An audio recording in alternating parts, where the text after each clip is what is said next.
yes. Sia and Larry certainly holding it down right there with a Halloween mix coming through this weekend. I'm quite surprised they haven't mentioned Jeffrey Dahmer has been eating, cannibalism over the past few, years. But someone that has been enjoying herself with local is Lekker that has certainly been holding it down with a local culture, ground culture cafe coming through. So let's check out how much fun she actually had.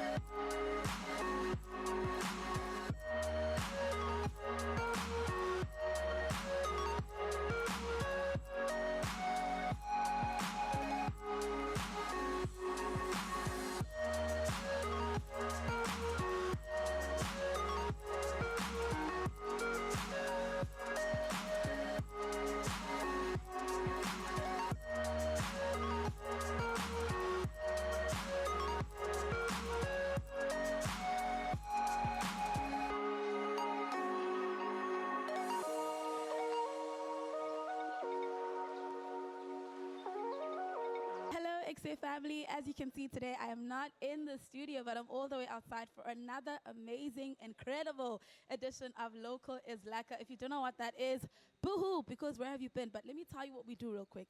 We, as the presenters of EKSE and the EKSE family, go around looking for amazing, cool spots that you guys can enjoy when it comes to food. We found some pretty great ones, but we're still to discover more. And today we add ground culture, which is all about making sure that they are infusing food from surrounding townships like EKSE, etc., bringing it to the formal sector and seeing how the overall reception is. They make the best coffee, apparently.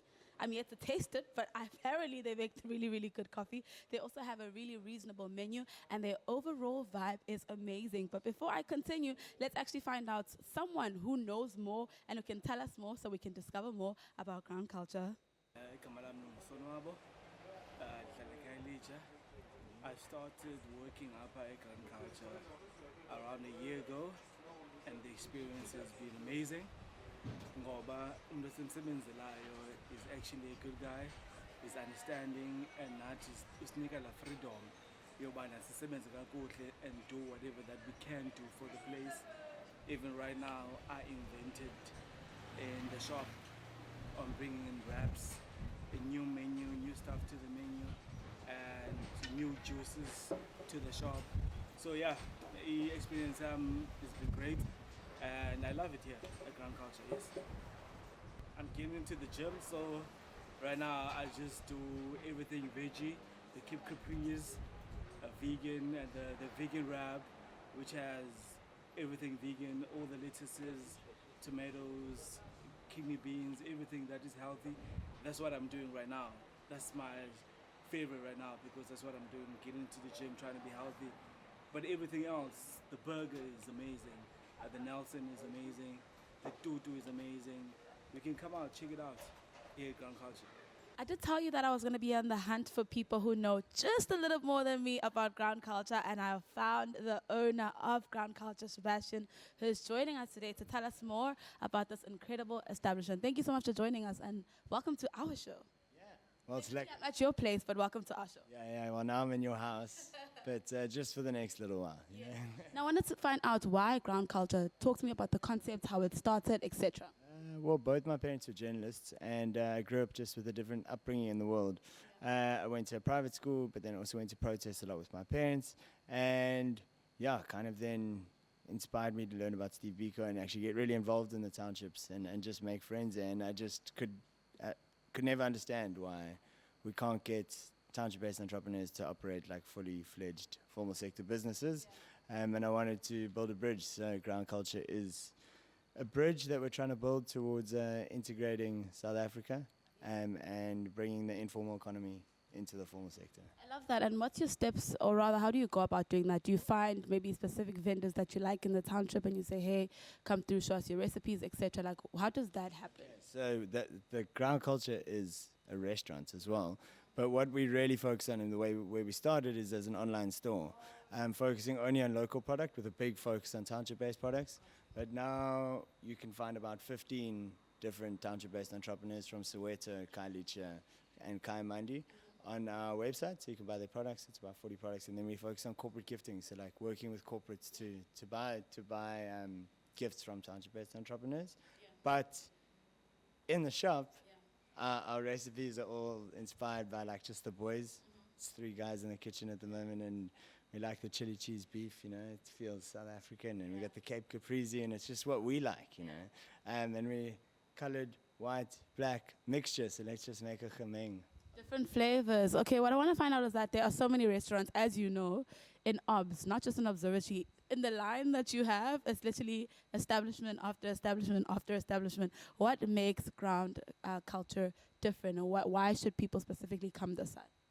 I think that we've decided to come to Ozu because we like the inclusivity and the integration. So I think what you'll find at ground culture is a melting pot of just different people connecting and wanting to try new things, and privileged people wanting to find ways to support entrepreneurs because all our products are downstairs as well. So you're really getting a nice melting pot of different cultures and people, and when we all hang out together, we come up with great ideas, and we want to just connect people and build the same culture. So that's why we must come to ground culture. To ground culture, guys. I want to find out, what's your favorite part about owning a restaurant and owning such an establishment? I mean, there's so many things or reasons why people start stuff, but what's your favorite part that makes it all worth it? Because I'm sure it's a lot of work, and you can attest to that. So what makes it worth it for you? Yeah, I think just like when people are stoked, when people are happy at the end of the day, and they're like, when you see someone come back is one of my favorite things, because it means you did something right, you know. You made a difference. So you have a conversation, and maybe it gets uncomfortable, the person comes back. It's super meaningful because it feels like you've created a relationship and you've understood each other a bit better. But obviously just smiles on faces, delicious food, and at a good price. And it's just nice to engage with people over food. I was about to get into that also. The pricing of it is very much so quite reasonable, and I think that's a great thing when it comes to inclusivity, because you know that people's budgets are different, etc. But making something at a reasonable price was a great way to start it as well. Yeah, I think, and we also we got a good lease during COVID, and we have a lot of space. So while we're not boosting, we're growing every day, and we still got the space to grow. So let's just offer good prices, good food, and then people can come and hang out. I love that. And then someone's watching at home and they're like, I'm ready to check out ground culture. Where do they go? Where can they find out more information? Address, please. Cool, you can check our website, it's groundculture.co.za, and you can come visit us in OBS. It's 170 Lower Main in a new part of OBS called Downtown OBS. So it's really a new, cool place with a lot of young entrepreneurs around. So I'd recommend coming here. We're a little bit hard to find. Look for the car wash. We're opposite the car wash, down an alleyway. We're over there. Ladies and gents, that's it from the man who created this amazing, amazing project. Not just a project, also his baby that is very close to his heart. But make sure that you actually come out, because we don't discover these places for ourselves. I'm here already, so make sure you join me on the biggest place in the motherland. Oh man, if that has not convinced you that local is indeed lekker, then I actually don't know what convincing you need. A reasonable price, very good food, supports local, not just local, supports Khayelitsha and surrounding areas as well. Listen, this is the place to be, so make sure that you head over to Ground Culture. Right now, though, the Princess of Presenting is signing out. Let's see what's happening in the studio. Yes, Luaka. We need to go out to Ground Culture Cafe. I need to taste that coffee, guys, because I am such a coffee lover. So I need to find out what's happening and going down at Ground Culture. But coming back after the break, we'll be finding out what's going down with Gen C Podcast 2 dapper, amazing gentlemen sitting down in the lounge with Sipo. You do not want to miss it.